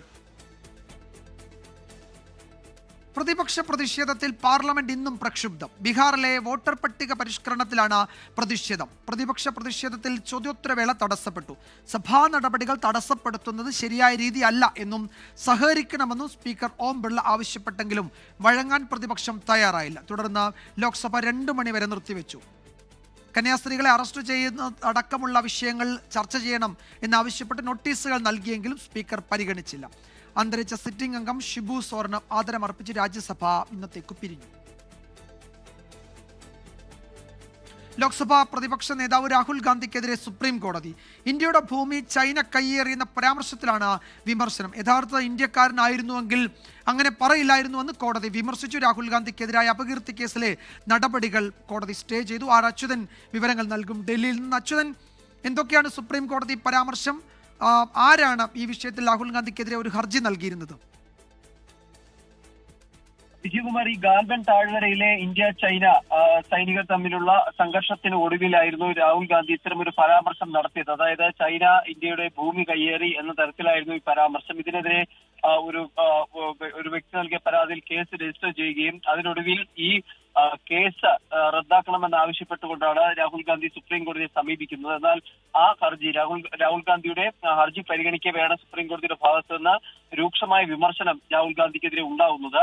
ചൈന ഇന്ത്യയുടെ ഭൂമി കയ്യേറി എന്നത് ഒരു യഥാർത്ഥ ഇന്ത്യക്കാരനായിരുന്നുവെങ്കിൽ അങ്ങനെ പറയില്ലായിരുന്നു എന്നാണ് കോടതി പറഞ്ഞത്. അതിന് കാരണമായി പറയുന്നത് 2000 ചതുരശ്ര കിലോമീറ്റർ സ്ഥലം ചൈന കയ്യേറിയെന്ന വിവരം എവിടെ നിന്ന് ലഭിച്ചു എന്നായിരുന്നു രാഹുൽ ഗാന്ധിയോട് കോടതി ചോദിച്ചത്. അത്തരത്തിൽ എന്തെങ്കിലും വിശ്വസനീയമായ തെളിവുകൾ രാഹുലിന്റെ പക്കലുണ്ടോ എന്നുകൂടി കോടതി ചോദിച്ചു. എന്നാലും ആ പരാമർശം നല്ല പരാമർശമല്ല എന്ന രീതിയിൽ തന്നെയാണ് സുപ്രീം കോടതിയുടെ വിമർശനം ഉണ്ടായിരിക്കുന്നത്. എന്നാൽ ഈ പരാമർശത്തിനെതിരായ അപകീർത്തി കേസിൽ നടപടികൾ നിലവിൽ സുപ്രീം കോടതി സ്റ്റേ ചെയ്യുകയും ചെയ്തു. വിജയകുമാർ. യെസ്, ആർ അച്യുതനാണ് വിവരങ്ങൾ നൽകിയത്. ഈ അപകീർത്തി കേസിലെ നടപടികൾ സ്റ്റേ ചെയ്തുവെങ്കിലും രൂക്ഷമായ വിമർശനം രാഹുൽ ഗാന്ധിക്കെതിരെ സുപ്രീം കോടതി നടത്തി. ഇപ്പോൾ ഒരു പ്രധാനപ്പെട്ട വിവരം വരുന്നുണ്ട് പള്ളിപ്പുറത്തു നിന്ന്. നേരത്തെ സെബാസ്റ്റ്യന്റെ വീടിന്റെ പരിസരത്ത് നിന്ന് അസ്ഥികഷ്ണങ്ങൾ കണ്ടെത്തിയ അതേ സ്ഥലത്ത് നിന്ന് വീണ്ടും അസ്ഥികഷ്ണങ്ങൾ ലഭിച്ചു എന്നാണ് പുതിയ വിവരം. അത് നേരത്തെ ലഭിച്ച പ്രദേശത്തിന് സമീപം വീണ്ടും അത്തരം എല്ലിൻ്റെ ഭാഗങ്ങൾ കണ്ടെത്തി എന്ന വിവരമാണ് ഇപ്പോൾ വരുന്നത്. വിഷ്ണു സുരേഷാണ് വിശദാംശങ്ങളുമായി ചേരുന്നത്. വിഷ്ണു, എന്തൊക്കെയാണ് വിവരങ്ങൾ? ഇപ്പോൾ നടത്തുന്ന പരിശോധനയ്ക്കിടെയാണോ ഈ പുതിയ തെളിവുകൾ അവിടെ ഒന്ന് കണ്ടെത്തുന്നത്? വിജയകുമാർ, സെബാസ്റ്റ്യന്റെ വീടിന്റെ പുറകിലെ പുല്ലു വെട്ടി അതിനുശേഷം JCB ഉപയോഗിച്ച് മണ്ണ് നീക്കിയുള്ള പരിശോധനയാണ് പുരോഗമിച്ചുകൊണ്ടിരുന്നത്. അതിനിടയിലാണ് ഇപ്പോൾ അവിടെ നിന്ന് അസ്ഥികഷ്ണം വീണ്ടും ലഭിച്ചു എന്നൊരു വിവരം പങ്കുവെക്കുന്നത്. അങ്ങോട്ടേക്ക് ഫോറൻസിക് സംഘം എത്തിയിട്ടുണ്ട്. പ്രാഥമികമായി പരിശോധന നടത്തുന്നതിന് വേണ്ടിയാണ് ഫോറൻസിക് സംഘം എത്തിയിട്ടുള്ളത്. നേരത്തെ സെബാസ്റ്റ്യന്റെ വീട്ടിൽ പരിശോധന നടത്തിയപ്പോഴും ഈ പ്രദേശത്തിന് തൊട്ടടുത്തുള്ള ഭാഗത്തു നിന്നാണ് അസ്ഥികൾ കണ്ടെത്തിയത്. അതിനോട് ചേർന്ന് തന്നെ പരിശോധന നടത്താനാണ് ഇന്നലെ ക്രൈംബ്രാഞ്ച് സംഘം തീരുമാനിച്ചത്. ഏറ്റവും ഫസ്റ്റായി കുഴിച്ചതും അല്ലെങ്കിൽ മണ്ണ് മാറ്റിയതും ആ പ്രദേശത്ത് തന്നെയാണ്. ഒരുപക്ഷെ സെബാസ്റ്റ്യനിൽ നിന്ന് ലഭിച്ച വിവരത്തിന്റെ അടിസ്ഥാനത്തിൽ കൂടിയായിരിക്കാം അത്തരത്തിലൊരു പരിശോധനയിലേക്ക് പോലീസ് പോയത്. വളരെ ക്രിസ്റ്റൽ ക്ലിയർ ആയ ഒരു സ്പോട്ട് ചെയ്യുന്നു. അതിനുശേഷം അവിടെ പരിശോധന നടത്തുന്നു. ആ പരിശോധനയിൽ ഇപ്പോൾ ഏകദേശം ഒരു 10 മിനിറ്റ് മാത്രം സമയമാണ് പരിശോധന പൂർണ്ണതോതിൽ ആരംഭിച്ചിട്ട് ആയിട്ടുള്ളൂ. അതിനിടയിൽ തന്നെ അവിടെ നിന്ന് അസ്ഥികഷ്ണം ലഭിച്ചിട്ടുണ്ട് എന്ന പ്രാഥമിക വിവരമാണ് ലഭിക്കുന്നത്. ഇനി ഇത് ആരുടേതാണെന്നുള്ളതൊക്കെ കണ്ടെത്തണം. നേരത്തെ കണ്ടെത്തിയ അതേ സ്ഥലത്ത് നിന്നാണോ അതോ അതിനോട് ചേർന്നുള്ള ഈ പറഞ്ഞ 2.5 ഏക്കറിനകത്ത ഒരു സ്പോട്ട് എന്നാണോ? നമ്മൾ എങ്ങനെയാണ് അതിനെ വിലയിരുത്തേണ്ടത്, അല്ലെ അതിനെ വിശദീകരിക്കേണ്ടത്?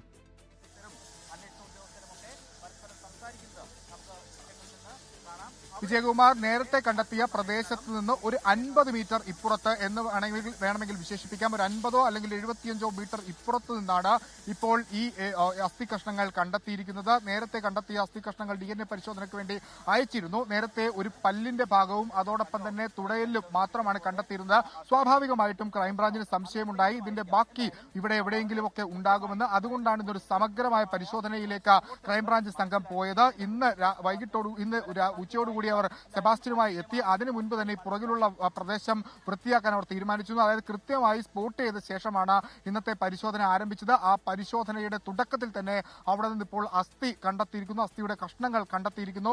ഇതിപ്പോൾ ഫോറൻസിക് വിഭാഗം പ്രാഥമികമായി പരിശോധന നടത്തുകയാണ്. അതിനുശേഷം അത് വിശദമായ പരിശോധനയ്ക്ക് വേണ്ടി അയക്കും. ഈ കേസുമായി ബന്ധപ്പെട്ടുള്ള നിർണായകമായ തെളിവ് ശേഖരണത്തിന്റെ നടപടികളാണ് പുരോഗമിക്കുന്നത്. പോലീസിനെ സംബന്ധിച്ച ഈ കേസിൽ ക്രൈം ഫ്രെയിം ചെയ്യാൻ വേണ്ടിയിട്ട് കാര്യമായ തെളിവുകൾ ഒന്നുമില്ല. പ്രത്യേകിച്ച് സെബാസ്റ്റ്യൻ ഒരു മൊഴിയും നൽകുന്നില്ല. ആകെയുള്ളത് ഈ ജൈനമ്മ വധക്കേസുമായി ബന്ധപ്പെട്ട ആകെയുള്ളത് ജൈനമ്മയുടെയും അതോടൊപ്പം ഈ സെബാസ്റ്റ്യന്റെയും മൊബൈൽ ടവർ ഈ വീട്ടിൽ എത്തിയിട്ടുണ്ടെന്നുള്ളത് ടവർ ലൊക്കേഷൻ വിവാദം ലഭിച്ചിട്ടുള്ള വിവരങ്ങൾ മാത്രമാണ്. അതിനപ്പുറത്തേക്ക് ഈ അസ്ഥികഷ്ണങ്ങൾ ജൈനമ്മയുടെ ആണെന്ന് സ്ഥിരീകരിക്കാനായിട്ടില്ല.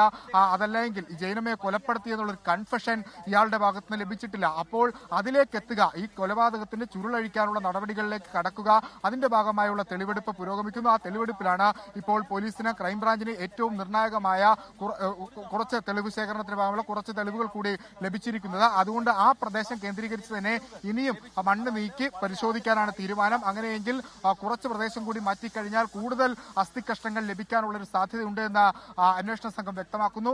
2.5 ഏക്കറുള്ള ഒരു ഭൂമിയാണിത്. ആ ഭൂമിയുടെ പല മേഖലകളിലായി പരിശോധന നടത്താൻ തീരുമാനിച്ചിരിക്കുന്നു. ഈ കുളത്തിന്റെ മേഖലയിൽ മാത്രമല്ല, ഈ വീടിരിക്കുന്നതിന്റെ ഒത്ത പുറകുവശത്തും അതോടൊപ്പം തന്നെ അതിന്റെ സൈഡിലുമൊക്കെയായി പുല്ല് വെട്ടുകയാണ്. അതുകൊണ്ടൊരു സമഗ്ര പരിശോധനയ്ക്ക് കോട്ടയം ക്രൈംബ്രാഞ്ച് തയ്യാറെടുക്കുകയാണ്. ജൈനമ്മ വധക്കേസുമായി ബന്ധപ്പെട്ടുള്ള പരിശോധനകളാണ് ഇപ്പോൾ പുരോഗമിച്ചുകൊണ്ടിരിക്കുന്നത്. അപ്പോഴും മറ്റ് കേസുകളൊക്കെ അവിടെ ഉണ്ട്. ആ കേസുകളിലുള്ള വിവരങ്ങളൊന്നും ഇതുവരെ ലഭിച്ചിട്ടില്ല. നിലവിൽ ക്രൈംബ്രാഞ്ച് കോൺസെൻട്രേറ്റ് ചെയ്യുന്നത്, അന്വേഷണം മുന്നോട്ട് കൊണ്ടുപോകുന്നത് ജൈനമ്മ വധക്കേസാണ്. കാരണം ജൈനമ്മയുടെ മാത്രമാണ് ഒരു കൊലപാതകം എന്ന സ്ഥിരീകരണത്തിലേക്ക് എത്താൻ പോലീസിന് ഇതുവരെ ആയിട്ടുള്ളൂ. അതുകൊണ്ട് ആ കേസ് കോൺസെൻട്രേറ്റ് ചെയ്ത് അന്വേഷിക്കുക എന്നാണ് നിലവിൽ തീരുമാനിച്ചിരിക്കുന്നത്. അതിന്റെ ഭാഗമായുള്ള തെളിവെടുപ്പ് ഇപ്പോൾ പുരോഗമിക്കുകയാണ്.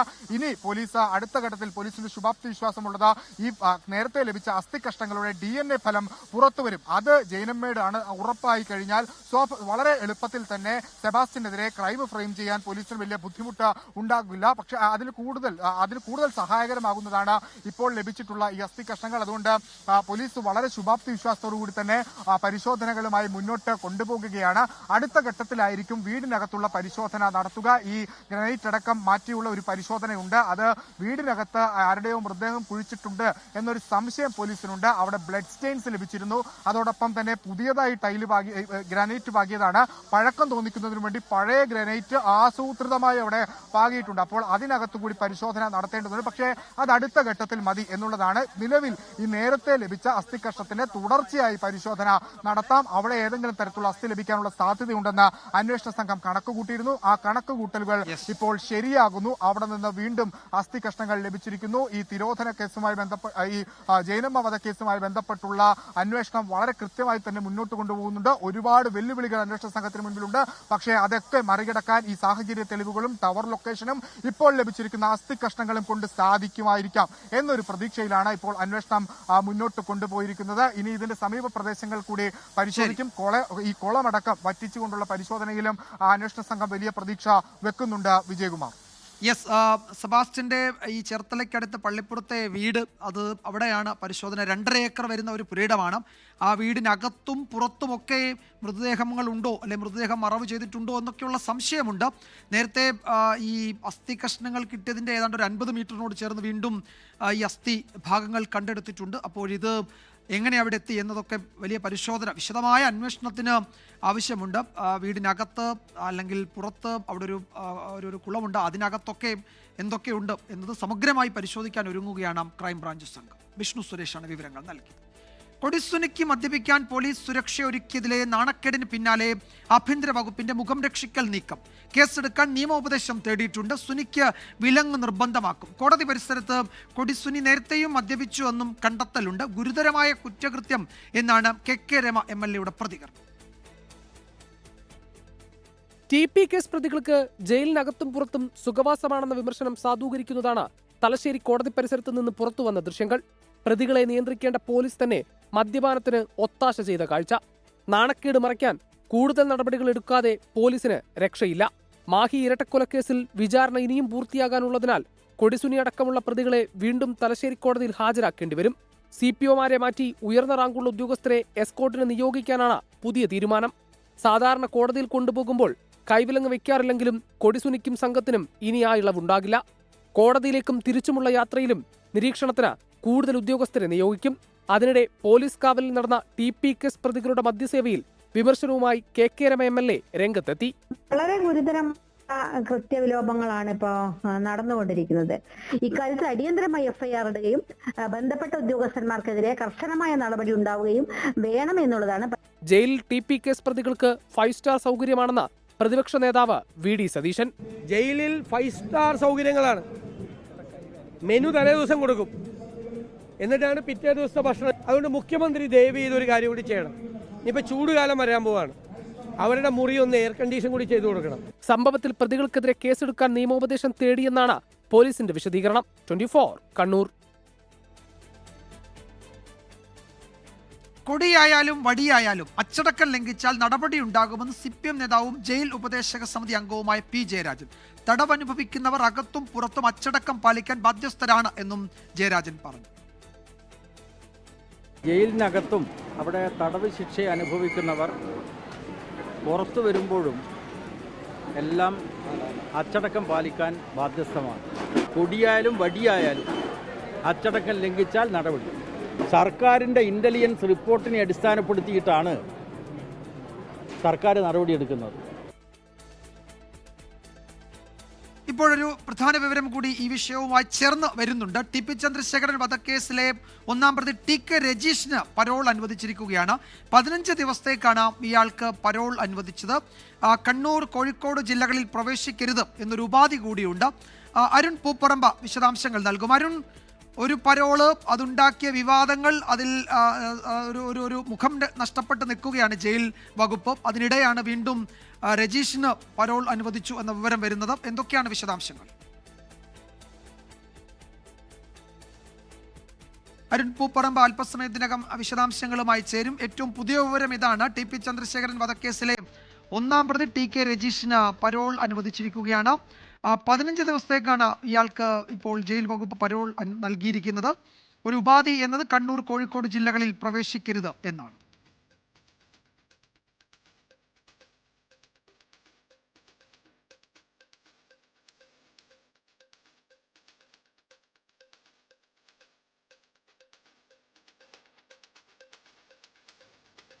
അരുൺ പൂപ്പറമ്പ വിവരങ്ങൾ നൽകും അല്പസമയത്തിനകം. അരുൺ, കേൾക്കാമെങ്കിൽ എന്തൊക്കെയാണ് വിവരങ്ങൾ?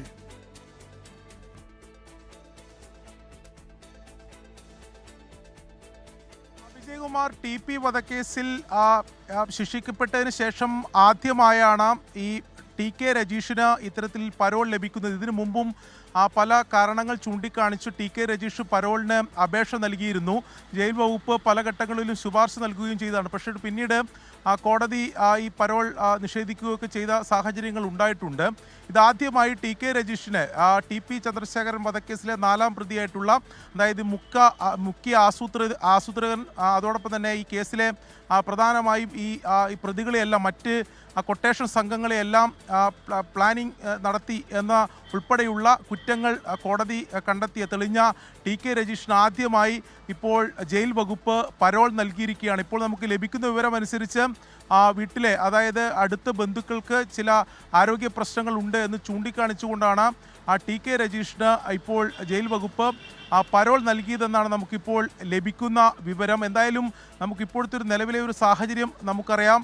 അതായത് വിവാദങ്ങൾ ഈ പരോൾ നൽകുന്നതുമായി ബന്ധപ്പെട്ടും ഈ സുരക്ഷാ സംവിധാനങ്ങൾ, ജയിലിലെയും അതോടൊപ്പം തന്നെ പുറത്തെ സുരക്ഷാ സംവിധാനങ്ങളെല്ലാം എത്രത്തോളം അതിൻ്റെ ചില വിഷയങ്ങളും പ്രശ്നങ്ങളൊക്കെ നിലനിൽക്കുന്ന സാഹചര്യമുണ്ട്. ഈ കൊടിസുനി, മുഹമ്മദ് ഷാഫി ഉൾപ്പെടെയുള്ള പ്രതികൾക്ക് ഈ മാനദണ്ഡങ്ങൾ ലംഘിച്ച്, ചട്ടം ലംഘിച്ചുകൊണ്ട് പരോൾ നൽകി അനുവദിച്ചു എന്നുൾപ്പെടെയുള്ള കാര്യങ്ങൾ, അത്തരം വിവരങ്ങളും ആരോപണങ്ങളൊക്കെ പുറത്തു വരുന്നൊരു സാഹചര്യമുണ്ട്. അതിനിടെയാണ് ഇപ്പോൾ TP ചന്ദ്രശേഖരൻ വധക്കേസിലെ മുഖ്യപ്രതിയായിട്ടുള്ള TK രജീഷിനു കൂടി പരോൾ അനുവദിക്കുന്നത്. മറ്റൊന്ന്, TK രജീഷ് മുഴുപ്പിലങ്ങാട്ടെ സൂരജ് വധക്കേസിലെ 1ാം പ്രതിയാണ്.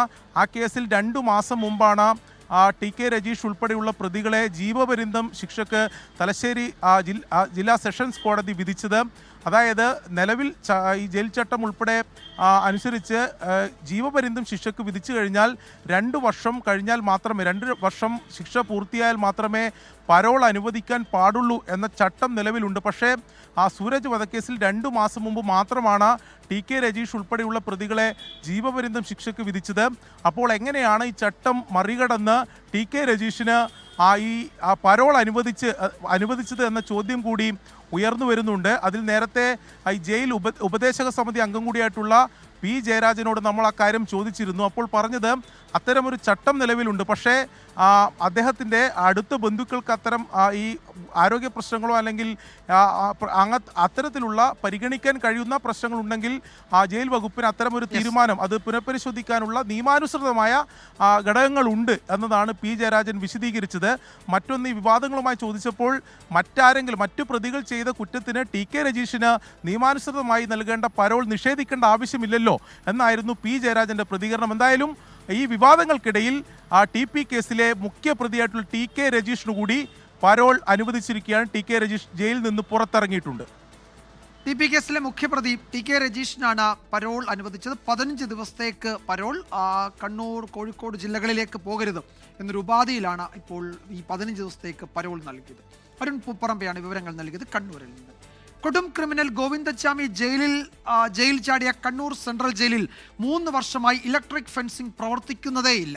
ഫെൻസിംഗ് ഉടനെ പുനഃസ്ഥാപിക്കാൻ നിർദ്ദേശം നൽകിയിട്ടുണ്ടെന്ന് ജയിൽ മേധാവി ADGP ബൽറാം കുമാർ ഉപാധ്യായ പറഞ്ഞു.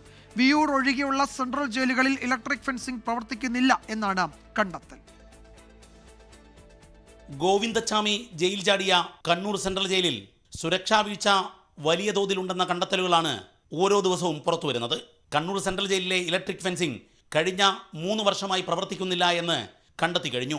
ഇതേ തുടർന്നാണ് അടിയന്തരമായി ഫെൻസിംഗ് പുനഃസ്ഥാപിക്കാൻ ജയിൽ മേധാവി ADGP ബൽറാം കുമാർ ഉപാധ്യായ നിർദ്ദേശം നൽകിയത്. ജയിൽ DIG നടത്തിയ അന്വേഷണത്തിൽ തന്നെ ഇലക്ട്രിക് ഫെൻസിംഗ് പ്രവർത്തിക്കുന്നില്ലെന്ന് കണ്ടെത്തിയിരുന്നു.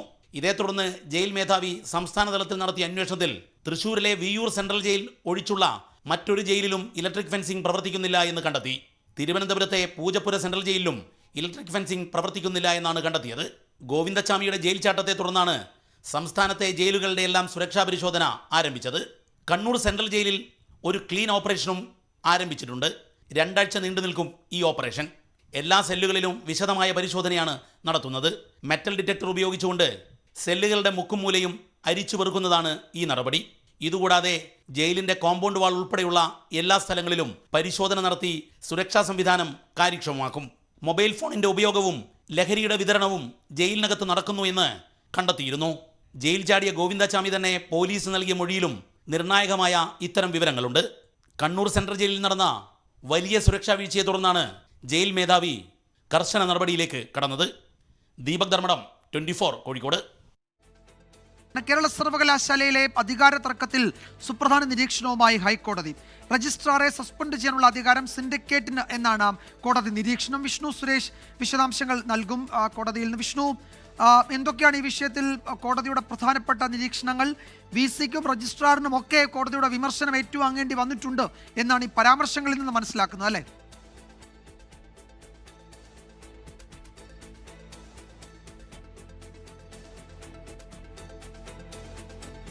രജിസ്ട്രാറെ സസ്പെൻഡ് ചെയ്യാനുള്ള അധികാരം സിൻഡിക്കേറ്റിനാണ് എന്ന് ഹൈക്കോടതി നിരീക്ഷിച്ചിട്ടുണ്ട്. രജിസ്ട്രാർക്കും അതുപോലെ VC-ക്കും ഒന്നും ഈ വിഷയത്തിൽ ആത്മാർത്ഥതയില്ല എന്നൊക്കെയുള്ള പരാമർശങ്ങളും കോടതിയുടെ ഭാഗത്തു നിന്ന് ഉണ്ടായിട്ടുണ്ട്. സിൻഡിക്കേറ്റ് തീരുമാനമെടുക്കണം. VC എടുക്കുന്ന തീരുമാനം സിൻഡിക്കേറ്റിനെ അറിയിച്ചാൽ പിന്നെ നടപ്പാക്കേണ്ടത് സിൻഡിക്കേറ്റാണ് എന്നും കോടതി ഈ വിഷയത്തിൽ ഒരു നിരീക്ഷണം എന്ന നിലയിൽ ചില പരാമർശങ്ങൾ നടത്തിയിട്ടുണ്ട്. നമ്മൾ ഈ വാർത്തയുടെ വിശദാംശങ്ങളിലേക്ക് വരും അല്പസമയത്തിനകം. സാങ്കേതിക സർവകലാശാലയിലെ പ്രതിസന്ധികൾക്ക് ഉടൻ പരിഹാരമാകുമെന്ന് ഉന്നത വിദ്യാഭ്യാസ വകുപ്പ് മന്ത്രി ഡോക്ടർ ആർ ബിന്ദു. സർവകലാശാലയിലെ പ്രതിസന്ധി സംബന്ധിച്ച 24 വാർത്തയിലായിരുന്നു മന്ത്രിയുടെ പ്രതികരണം. അതിനിടെ കേരള സർവകലാശാലയിൽ താൽക്കാലിക VC ഡോക്ടർ മോഹനൻ കുന്നുമൽ ജീവനക്കാരുടെ സംഘടനാ പ്രതിനിധികളുടെ യോഗത്തിൽ നിന്ന് CPM അനുകൂല സംഘടനാ പ്രതിനിധികൾക്ക് വിട്ടുനിൽക്കുകയാണിപ്പോൾ.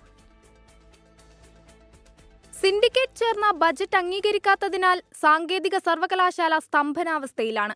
ജീവനക്കാരുടെ ശമ്പളം മുടങ്ങിയതും സർട്ടിഫിക്കറ്റ് പ്രിന്റ് ചെയ്യാൻ കഴിയാത്തതും ഉൾപ്പെടെയുള്ള പ്രതിസന്ധികൾ 24 ആണ് പുറത്തു കൊണ്ടുവന്നത്. പിന്നാലെയാണ് ഉന്നത വിദ്യാഭ്യാസ മന്ത്രിയുടെ പ്രതികരണം. പ്രശ്നമുണ്ടെങ്കിൽ അതിന് പരിഹാരം ഉണ്ടാവും. നമ്മുടെ വിദ്യാർത്ഥികളുടെ നല്ല ഭാവിയെ കരുതി ഗവൺമെന്റ് അതിന്റെ പ്രയോറിറ്റി സെക്ടറായിട്ട് എടുത്തിട്ടുള്ള മേഖലയാണ് ഉന്നത വിദ്യാഭ്യാസ മേഖല. ആ ഒരു ക്വാളിറ്റി, ആ ഒരു എക്സലൻസ് നമുക്ക് നിലനിർത്തി മുന്നോട്ട് പോകാൻ കഴിയണം. അതാണ് സർക്കാരിന്റെ നിലപാട്. സർവകലാശാല വിഷയത്തിൽ ഗവർണറുമായുള്ള ചർച്ച പോസിറ്റീവാണെന്നും മന്ത്രി പറഞ്ഞു. ഇതിനിടെ കേരള സർവകലാശാലയിൽ ജീവനക്കാരുടെ യോഗം വിളിച്ച് താൽക്കാലിക vice chancellor Mohan Kunnumal. Syndicate അംഗങ്ങൾ വിളിച്ചുവരുത്തി അപമാനിച്ചെന്ന ജീവനക്കാരുടെ ആരോപണത്തിന്റെ പശ്ചാത്തലത്തിലാണ് യോഗം വിളിച്ചത്.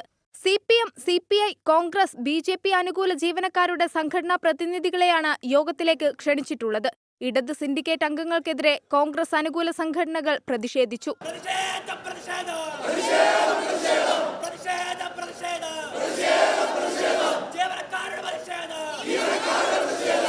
24 തിരുവനന്തപുരം. അതേസമയം കേരള സർവകലാശാലയിൽ ഇന്ന് നടക്കാനിരുന്ന സർവകലാശാല സിൻഡിക്കേറ്റ് സബ് കമ്മിറ്റി മാറ്റിവെച്ചു എന്ന വിവരം കൂടി ഇപ്പോൾ വരുന്നുണ്ട്. സബ് കമ്മിറ്റിക്ക് VC അതിൽ യോഗം ചേരാൻ റൂം അനുവദിച്ചില്ല എന്നാണ് ഞങ്ങളുടെ തിരുവനന്തപുരം ബ്യൂറോ റിപ്പോർട്ട് ചെയ്ത. വിദ്യാർത്ഥികളുടെ ഗ്രേസ് മാർക്ക് തീരുമാനിക്കാനുള്ള സബ് കമ്മിറ്റി യോഗത്തിനും VC ഒരു റൂം അനുവദിച്ചില്ല എന്ന വിവരമാണ് ഇപ്പോൾ വരുന്നത്. ലഹരി കേസിൽ സഹോദരന്റെ അറസ്റ്റിൽ PK ഫിറോസും മുസ്ലിം ലീഗും മറുപടി പറയണമെന്ന് KT ജലീൽ. നിരവധി ചെറുപ്പക്കാരെ PK ഫിറോസിന്റെ സഹോദരൻ മയക്കുമരുന്നിന്റെ വലയിലാക്കി. ഇക്കാര്യം അറിഞ്ഞിട്ടും PK ഫിറോസ് പോലീസിന് വിവരം കൈമാറിയില്ല. ഫിറോസിന്റെ സാമ്പത്തിക സ്രോതസ് അന്വേഷിക്കണമെന്നും KT ജലീൽ ആവശ്യപ്പെട്ടു. PK ഫിറോസിന്റെ സഹോദരൻ എത്രയോ വർഷങ്ങളായിട്ട് മയക്കുമരുന്ന് സ്ഥിരമായി ഉപയോഗിച്ചുകൊണ്ടിരിക്കുന്നയാളാണ്. അത് ഇന്നലത്തെ പരിശോധനയിൽ ബോധ്യപ്പെടുകയുണ്ടായി. 100 കണക്കിന് 1000 ചെറുപ്പക്കാരെ വഴിതെറ്റിപ്പിച്ച തന്റെ സഹോദരനെ നിയന്ത്രിക്കാൻ അദ്ദേഹം മുൻകൈയെടുത്തില്ല. മയക്കുമരുന്ന് കാരിയർ തന്റെ വീട്ടിലുണ്ട് എന്നുള്ള വസ്തുത മനസ്സിലായിട്ടും അത് അധികൃതരോട് പറയാതെ മറച്ചുവെച്ചു എന്നുള്ളതിന്റെ പേരിൽ അദ്ദേഹത്തിനെതിരായിട്ട് കേസെടുക്കാമല്ലോ. അതിന് അദ്ദേഹവും അദ്ദേഹത്തിന്റെ പാർട്ടിയും മറുപടി പറയേണ്ടതായിട്ടുണ്ട്. ലഹരി എന്ന മഹാവിപത്തിനെ കേരള മണ്ണിൽ നിന്ന് തുടച്ചെറിയാൻ SKN40യുടെ ആഹ്വാനം ഏറ്റെടുത്ത നാട്. നീന്തലാണ് ലഹരി എന്ന ആഹ്വാനവുമായി ആലുവയിലെ വെളാശ്ശേരി റിവർ സ്വിമ്മിംഗ് ക്ലബ്ബ് കൂട്ടായ്മ. പെരിയാറിൽ ദിവസവും നീന്തൽ പരിശീലനം നടത്തുന്ന നിരവധി ആളുകളാണ് ഈ കൂട്ടായ്മയുടെ ഭാഗമാകുന്നത്.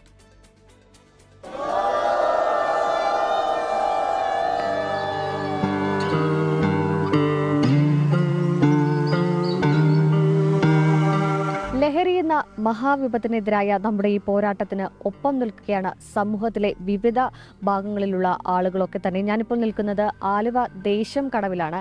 ഇവിടെ വാളശ്ശേരിൽ റിവർ സ്വിമ്മിംഗ് ക്ലബ് അംഗങ്ങൾക്കൊപ്പമാണ് ഞാൻ ഇവിടെ നിൽക്കുന്നത്. ഈ ക്ലബിന്റെ ലീഡറായിട്ടുള്ള സജി വാളശ്ശേരിയാണ് നമ്മളോടൊപ്പം ചേരുന്നത്. ചേട്ടാ, നിങ്ങൾ മുന്നോട്ട് വയ്ക്കുന്ന ഒരു ആശയം തന്നെ നീന്തലാണ് ലഹരി എന്നുള്ളതാണല്ലേ? നീന്തൽ പതിവായിട്ട് 1 മണിക്കൂർ രാവിലെ 1-1.5 മണിക്കൂർ നീന്താൻ ഇടവന്നു കഴിഞ്ഞാൽ നമ്മൾ ഒരു ലഹരിയിലും അടിമപ്പെടൂല.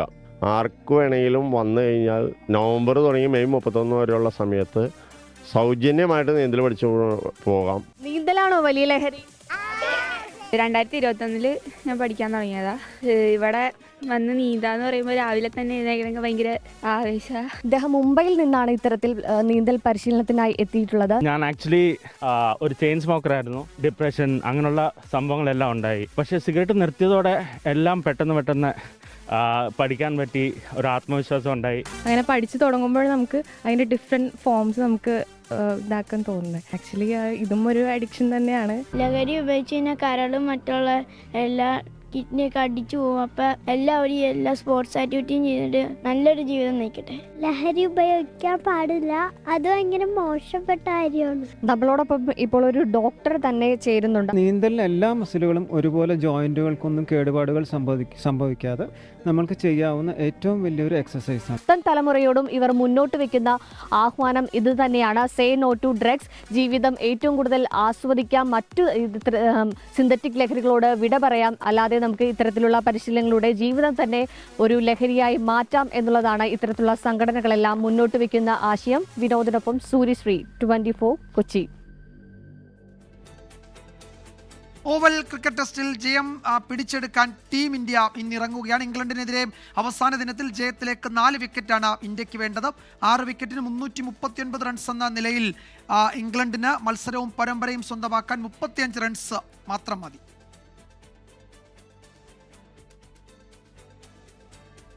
ഈ റിപ്പോർട്ടോടെ വാർത്താമഴ അവസാനിക്കുന്നു.